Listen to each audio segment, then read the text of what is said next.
Bonjour à tous. Donc, nous arrivons aujourd'hui en vacances sur Tulle et je suis pompier au nord de Paris. Bravo.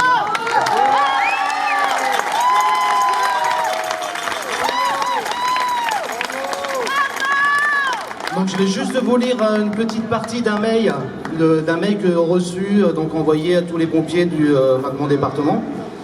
Et en fait ça dira tout quoi. Il faut donc insister les sapeurs-pompiers à se faire vacciner ou à justifier de leur situation auprès du SDIS.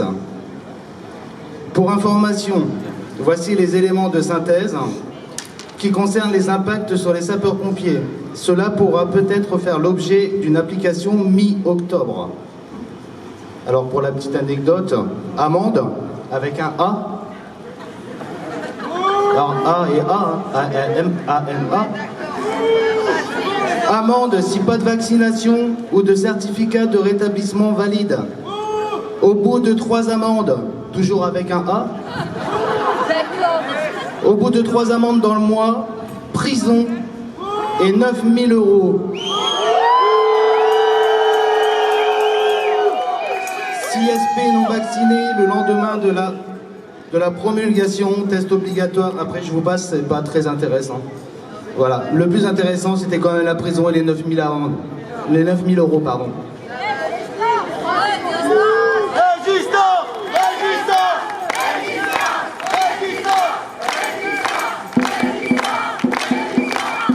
Je laisse la parole à ma fille qui est infirmière et donc on est dans la même galère.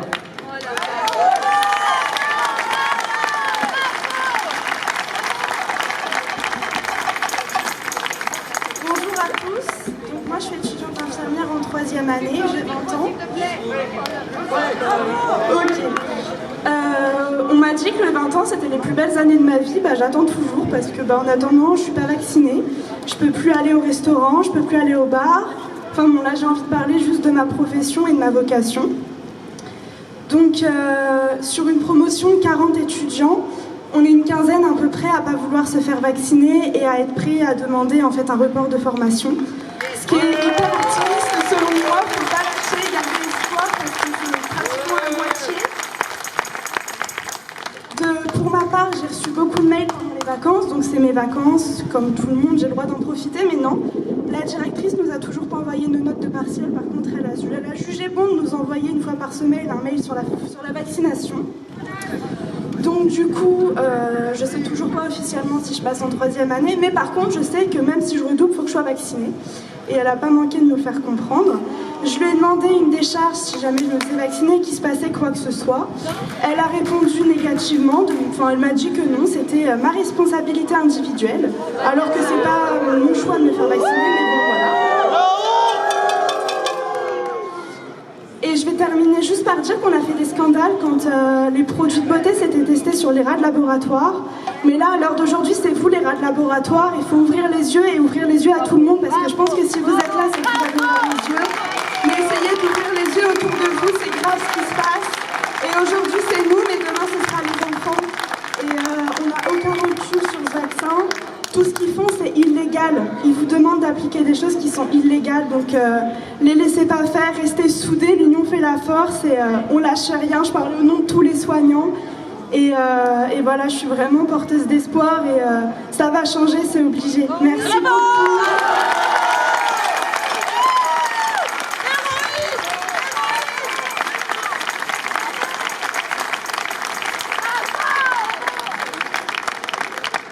Bonjour à tous, j'ai écrit un petit texte juste pour exprimer ce que je ressens en fait, donc je vais vous le lire. J'ai souffert comme vous tous de ces confinements pendant lesquels on m'a enfermé chez moi, ainsi que ces couvre-feux qui m'ont empêché de voir mes amis. Ils m'ont fait perdre beaucoup d'entre eux, soit parce que je ne les voyais plus, soit parce que leur aveuglement m'était trop dur. J'ai perdu comme tout le monde toutes mes libertés de sortir, même juste de faire un tour en forêt lors du premier confinement. Des plaisirs comme aller au restaurant, au cinéma, au musée, etc. Je suis depuis plus d'1 an dans un monde sans visage, sans liberté, sans vie, tout simplement. Ils ont provoqué en moi tension et haine que je n'ai pas envers un virus qui fait partie de la vie, mais plus envers nos dirigeants. Et pourtant, je ne suis pas le plus à plaindre. Loin de là, j'écris ce texte non pas pour me lamenter, justement, mais pour dénoncer les conditions actuelles des gens qui souffrent encore bien plus que moi. Non, je ne suis pas une femme enceinte qui a dû accoucher seule avec un masque, l'empêchant de respirer et de voir son enfant correctement. Non, je ne suis pas un enfant de 2 ans qui est en crèche et qui ne voit que des gens masqués autour de lui, ce qui l'empêche d'apprendre à s'exprimer correctement car il apprend en partie en lisant sur les lèvres. Non, je ne suis pas un enfant de 6 ans qui doit mettre le masque toute la journée, l'empêchant de respirer correctement, lui donnant mal à la tête, des maladies de peau, etc., ne pouvant pas toucher, jouer avec ses camarades comme autrefois, freinant son développement. Non, je ne suis pas un enfant à qui on a fait croire qu'il pourrait tuer toute sa famille, car il pourrait être porteur d'un virus. Non, je ne suis pas une personne âgée qui vit en EHPAD et qui n'a eu le droit à aucune visite, se retrouvant seule dans sa petite chambre, sans même pouvoir voir ses amis de l'établissement. Non, je ne suis pas une personne âgée qui est en train de mourir et à qui on a empêché de voir sa famille pour ses derniers instants, et dont sa dernière image est non pas celle de sa famille, mais celle de personnes masquées sans visage. Non, je n'ai pas perdu un proche et on ne m'a pas interdit de le voir une dernière fois avant de l'enterrer. Non, je ne suis pas une personne qui a fait un AVC, une crise cardiaque pendant le premier confinement et en est décédée car avait trop peur d'aller à l'hôpital pensant que s'il y allait, le Covid le tuerait. Non, je ne suis pas une personne considérée comme inutile par le gouvernement qui a tout perdu et s'est suicidé par désespoir. Non, je ne suis pas un étudiant qui vit dans sa chambre de 9 mètres carrés confiné, à qui on vole ses plus belles années, qu'on empêche de faire contact humain et qui n'en a plus aucun aujourd'hui. Non, je ne suis pas une personne qui est morte du Covid car on a interdit à son médecin de lui prescrire des médicaments. Non, je ne fais pas partie du million de personnes qu'il y a en plus depuis le début des restrictions de personnes pauvres. Non, je ne fais pas partie des personnes qu'on oblige de se vacciner sous peine d'être licencié comme on a pu voir. Non, je ne fais pas partie de toutes ces personnes. Je reconnais que j'ai un certain privilège, mais je ne suis pas égoïste. Et je pense à toute cette population et cela me rend triste et me révolte. Je ne veux pas de ce monde pour mes enfants, pour mes grands-parents, pour ma famille, pour personne. Je veux pouvoir avoir le droit aux choses les plus élémentaires, respirer, rire, voir et embrasser mes proches, danser, vivre tout simplement. Vivons!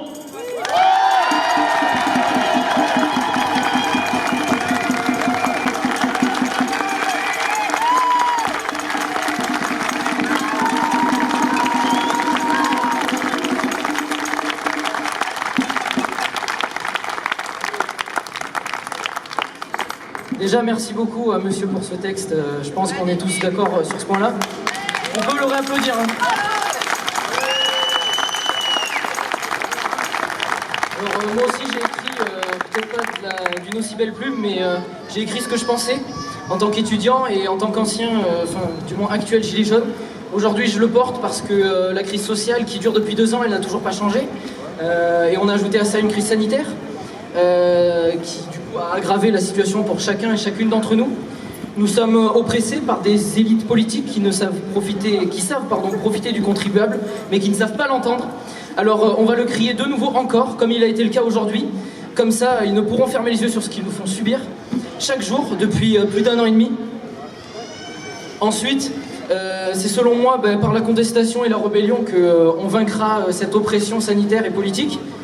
Et certes, je suis venu aujourd'hui avec une part de désespoir par rapport à cette situation, mais quand je vois aujourd'hui tout ce beau monde, je retrouve le sourire. Et je pense que c'est le cas pour pas mal d'étudiants ou même des soignants, des pompiers, que ce soit de quelconque profession.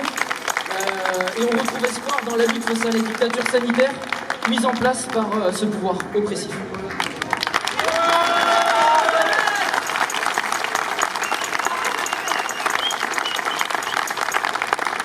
Bonjour à tous, ça me fait plaisir de partager une énergie avec vous.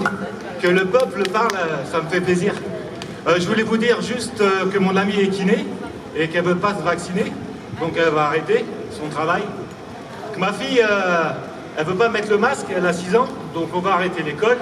Et on va faire l'école à la maison, même si c'est interdit, on va se débrouiller.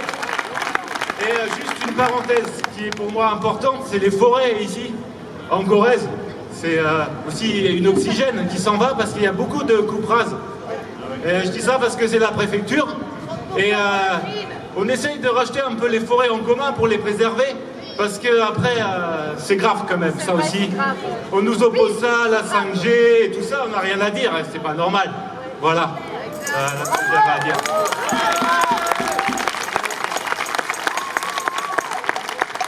Et pour aussi mon ami qui est handicapé et que c'est pas facile aussi pour lui et que ce serait important de donner du bien à ces gens-là aussi, de leur faire plaisir. Parce qu'on est ensemble, quoi. Voilà. Merci à vous.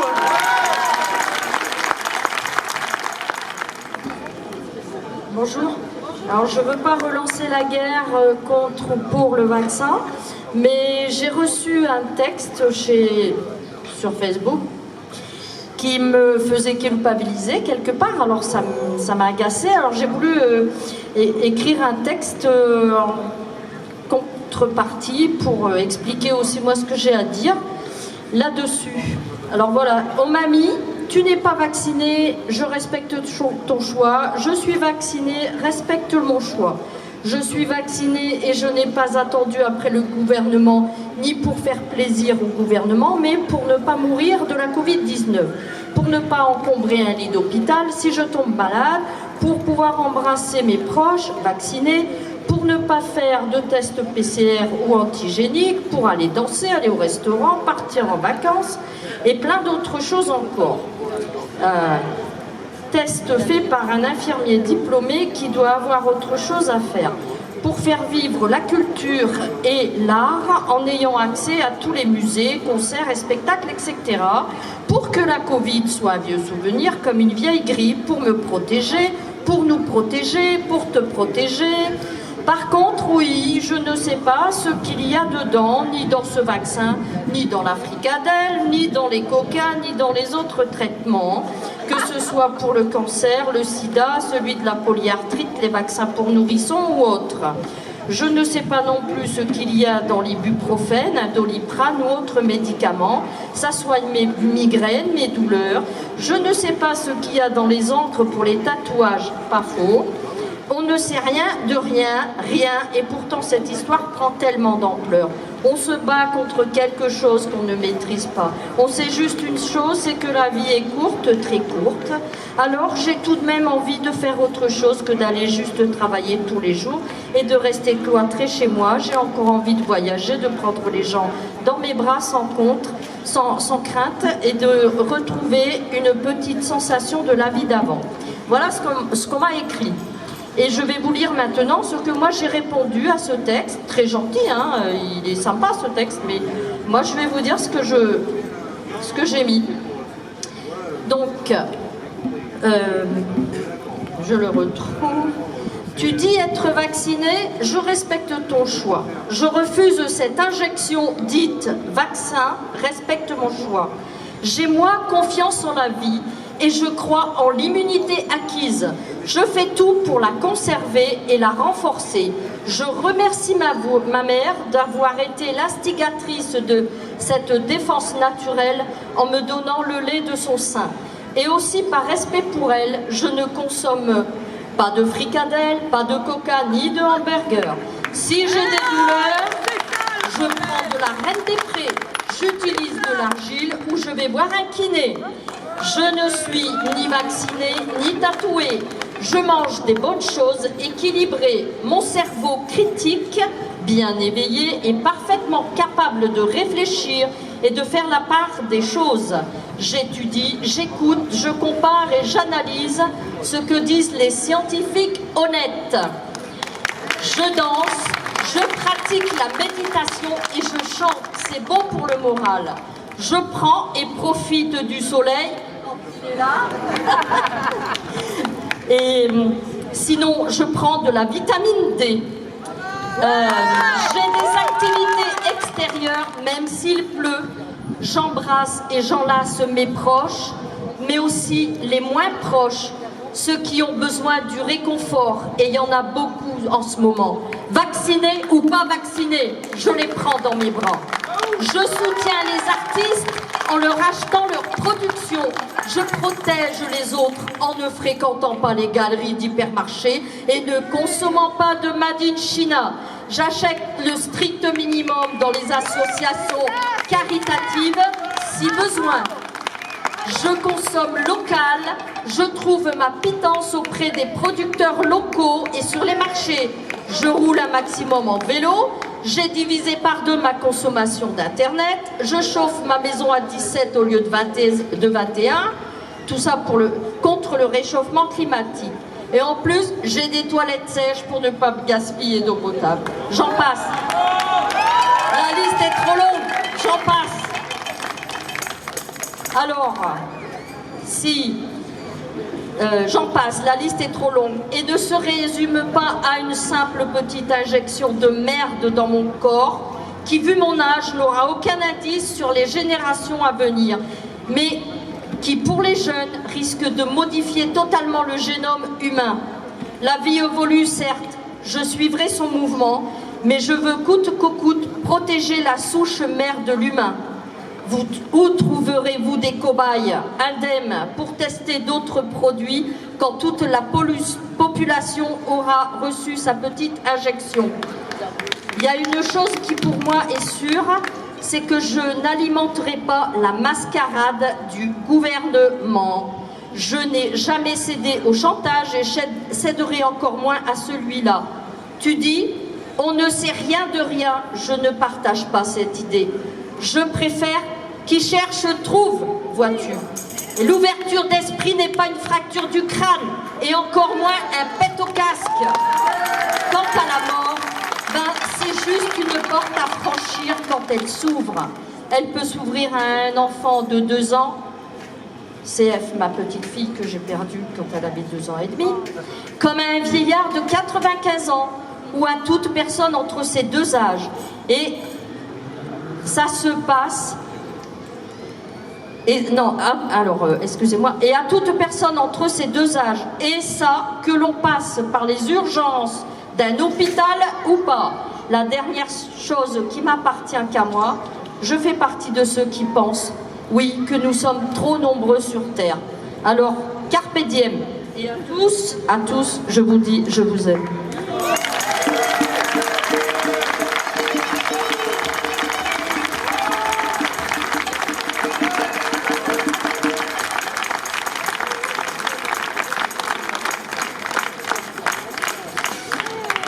Petite prise de parole individuelle avant de reprendre ma casquette d'animateur du jour et de parler au nom du collectif. Donc là, je n'engage que moi dans ce que je vais dire. Il y a 2 choses qui me préoccupent. La première, alors je suis enseignant pour le coup, et la 4e recommandation du Haut Conseil de la Santé, je sais pas quoi là, c'est de vacciner d'ici le 30 septembre les 12-17 ans pour qu'ils puissent avoir accès au collège et au lycée. Quelque chose de ressemblant à ça. Évidemment que c'est une catastrophe pour toutes les raisons que vous imaginez. Quand l'OMS dit qu'il ne faut pas vacciner toute la population, c'est notamment ça qu'elle réveille. C'est une énorme bourde médicale que de vacciner tous les jeunes. Bon, après, en plus, ils n'ont pas leur mot à dire, etc. Donc là, on est au-delà du scandale. Là, il va falloir s'organiser. En fait, on avait appelé à être force de proposition au niveau des organisations.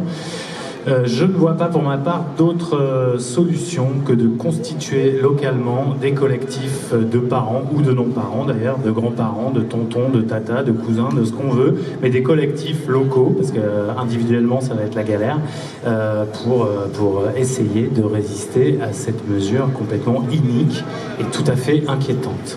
Ça, c'est la première chose. La seconde chose, en fait, je m'inquiète beaucoup, comme vous peut-être, ou comme certains d'entre vous, de ce qui va se passer pour nombre de salariés. Et là, je pense, moi, que on a eu une discussion ce midi où il a été mis sur la table que les syndicats ne sont pas tellement contre le pass sanitaire. Alors moi, je ne suis pas de cet avis. Je pense que les syndicats, ça ne veut pas dire grand-chose. En fait, il y a plein de syndicats. Il y en a qui ne sont pas contre le pass sanitaire, d'autres un peu, d'autres beaucoup, etc. Donc il faut se renseigner. Et en tout état de cause, je pense que les salariés, lorsqu'ils seront inquiétés parce qu'ils ne veulent pas se faire vacciner, feront bien de se rapprocher des syndicats qui auront donné comme consigne de ne pas se vacciner, parce que c'est là qu'on trouve de la ressource pour résister à la hiérarchie qui ne va pas manquer de nous oppresser. Voilà, ça c'était ma parole individuelle.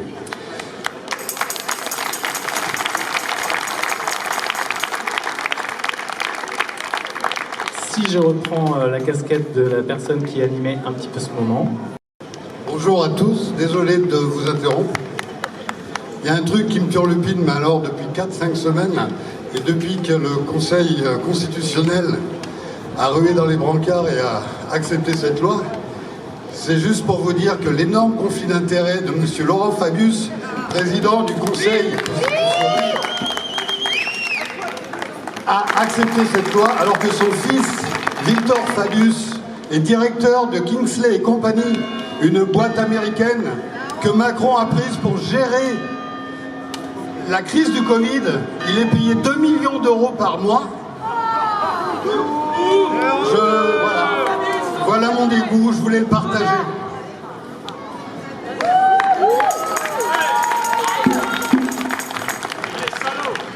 Alors, des petites choses pour conclure, s'il n'y a pas d'autres prises de parole. La première que j'ai oublié de dire, c'est qu'il y a plusieurs camarades qui nous ont comptés dans cette manifestation, et nous étions a priori entre 800 et 900. Bravo à nous.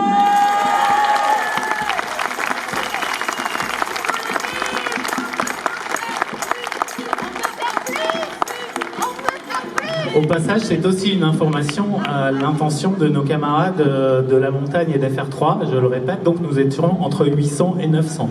La deuxième chose que je voulais dire maintenant, eh bien, je ne sais plus, j'ai oublié, on va peut-être bientôt se quitter, mais non, parce que tu veux la parole.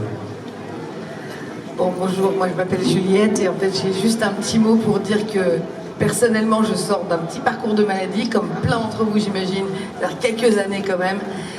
Et je me dis que si j'avais dû passer la chimio, tout ce que j'ai passé il y a 7 ans, là, cette année, je serais comme malheureusement plusieurs de mes amis qui sont au bout d'une corde, qui se sont foutus au bout d'une corde cette année parce que c'était vraiment trop dur. Notamment mon dentiste, qui est surtout, dont je vais taire le nom, sa meilleure pote.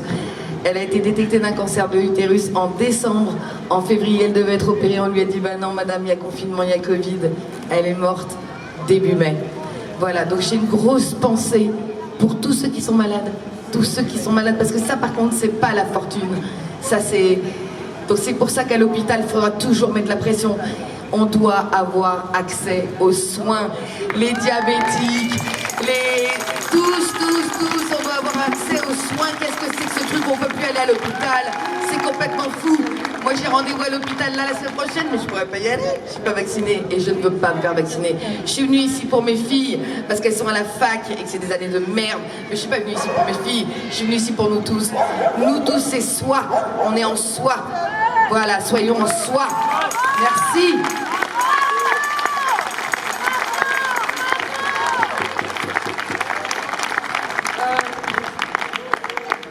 C'est une proposition, là il y a beaucoup de gens qui sont partis malheureusement. Ce qui compte quand on est menacé de... Alors c'est pas un licenciement, c'est une suspension, mais c'est... Bon. Quand on est menacé dans son travail, c'est de ne pas se sentir seul. Et il y a des gens qui travaillent dans des petites structures qui de fait sont seuls à vouloir résister et ou qui se croient seuls même dans une grosse structure. Or, moi, il me semble que les soignants ne sont pas vraiment en sureffectif à l'hôpital et qu'il ne peut pas se passer de 10% de son personnel, par exemple, du jour au lendemain et continuer à fonctionner. Donc, si ça ne vous intimide pas, enfin, les gens qui sont ici et qui sont concernés par soit la vaccination obligatoire pour garder leur travail, soit le pass sanitaire quotidien obligatoire pour garder leur travail, ça serait bien que vous veniez vous réunir là, ne serait-ce que pour vous compter, voir ce que vous pouvez faire. Enfin, et le collectif essayera de vous apporter son soutien, même si on n'aura pas la même force de frappe que des syndicats. Mais donc je pense que maintenant là, il y a des gens ici qui veulent peut-être découvrir qu'ils ne sont pas seuls, donc je les invite à venir.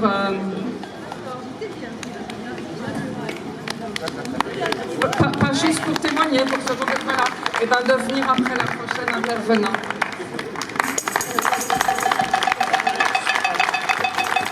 Donc moi je ne suis pas employée, j'intervenais en tant qu'intérimaire avec l'agence intérim Domino et Appel Médical.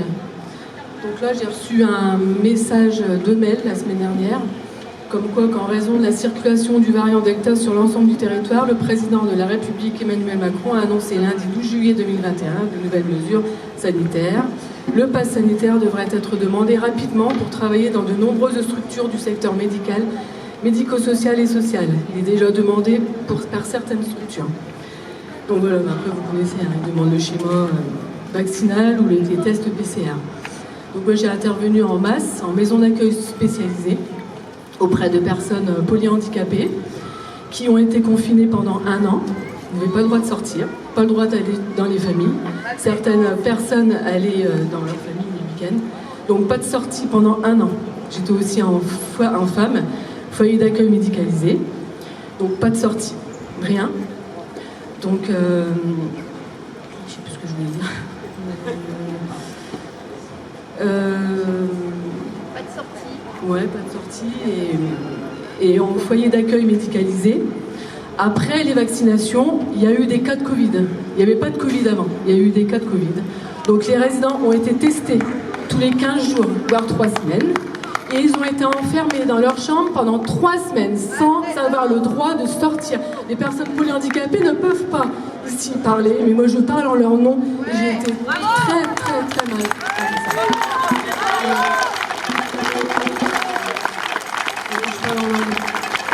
Je parle au nom de ma grand-mère aussi, qui a 98 ans, qui est chez elle, qui a un bon caractère, heureusement, elle tient bien. Donc 98 ans toute seule chez elle, elle faisait partie de la belote, club belote et club couture. Et sa copine lui a dit, si tu ne te vaccines pas à la rentrée, tu ne pourras plus aller à la belote. Et ma grand-mère, je lui dis chapeau à ma grand-mère, parce qu'elle ne veut pas se faire vacciner. Elle a connu la guerre, elle sait ce que c'est. Elle dit non, je resterai chez moi. Voilà. Ma fille veut dire quelque chose. Bah moi j'en ai marre de porter le masque à l'école.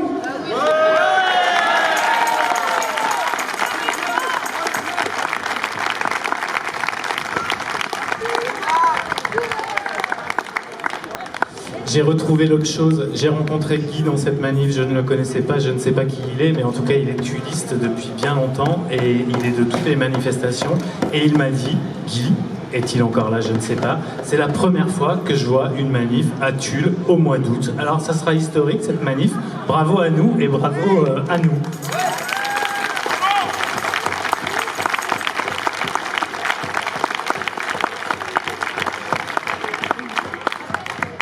Oui, bonjour, je suis aide-soignant à l'EHPAD de Corrèze et je voudrais témoigner d'une chose. D'une part, beaucoup de résidents ont été vaccinés. Après la 2e injection, on a perdu beaucoup de résidents. Voilà, donc il y a des infirmières qui ont vu que les prises de sang étaient complètement anarchiques et beaucoup de résidents, enfin 3 en l'occurrence, ont été à l'hôpital, ont passé un IRM et ils ont des micro-thrombus dans le cerveau. Ça veut dire qu'ils deviennent handicapés, ils ne peuvent plus marcher ou ils ont un bras qui ne fonctionne plus.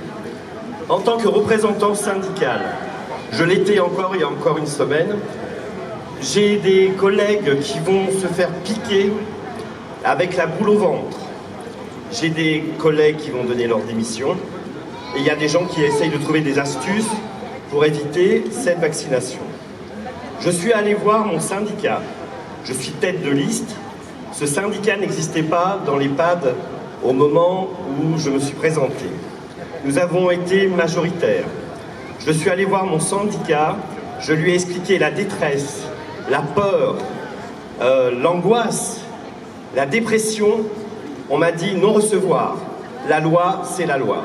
Alors, j'ai rendu ma carte, j'ai donné ma démission et j'ai rejoint des mouvements citoyens. Parce que c'est une honte. On paye nos cotisations toute l'année, ils doivent nous défendre. J'ai dit à mon syndicat, on ne peut pas défendre une seule partie de la population et pas l'autre. Nous sommes unis, nous sommes un, nous sommes la France. Voilà.